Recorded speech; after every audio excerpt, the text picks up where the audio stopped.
annagana arabtaan dhagax baa la dhaa qoladana gows isku riix baa la dhaa markaa waxaan idhi haddii aad maqashaan madaxweynaha Mareykanku waa raaxad Saleebaan ha qariibsanina waxyaabaha kale ee mucjisooyinkan arkay waxa kamid ah waxyaabaha iskaga midka yihiin labada reer waxay iskaga yihiin xagga markaad eegto maxaan ku raahdaayay horta dhaqankii inay kala duwanaas laha marka koonfurta total midab midow oo balbalaado weyn xoog weyn lama kala soocayo labada reer ee maxaan ku raahayay qolada Hargeysa degan iyo qolada horta xagga midabka way isqaateen xagga abtirsiinta way isqaateen oo markii aanu soo abtirsanay 12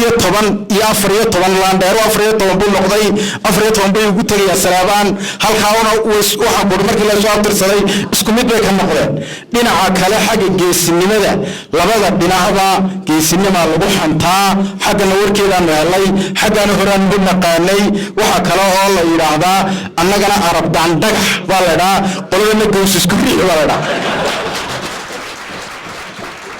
arrimahaasi faraha badan ee isdoondoonanaya waxa weeyaan waxay ka mid yihiin waxa weey haddaad aragtay huunta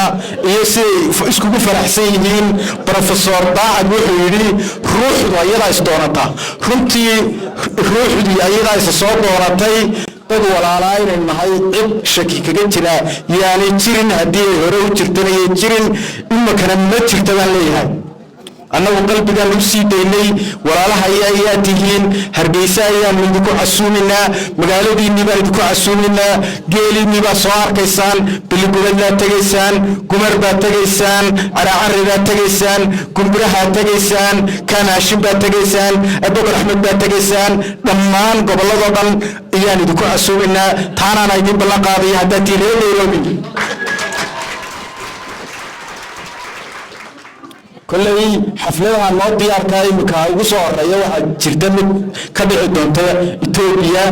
يا سومالي لان لبضبا اللي بيكسر عسومية تانا عدي أو صوت الرسام إذا كسوقر شيء دونا أديا دو ما سنتهين الرمي اللي قد وقت شيء هذا اللي يرد ملا سبيسوري يعني waxaan idin ballan qaadayaa dhammaan anaga Suudaanka iyo anagu arrinayaan ku heshiinay haweenka iyo dhalinyarada iyo la suudeersanayay dhalinyarada iyo oranayna nin odayaa iyo xanaaqay meel loo xidhay waxa tiraan ragga iyo dumarka dhax dhalinyarada horanina marka arrinkaasna xaqna waa ka diyaar xaqiina waa la idin ka fadhiyaa anaguna diyaar baan nahay marka insha Allah waxa kale oo idinku bushaareynaya Somaliland waxa ka tihiin laandheero laabta garaacaya kaarka dhalashada ee maxaa ku raadayay in dhalashada lagu qaatay Somaliland aniga saxiixa aniga igu wada imanaysan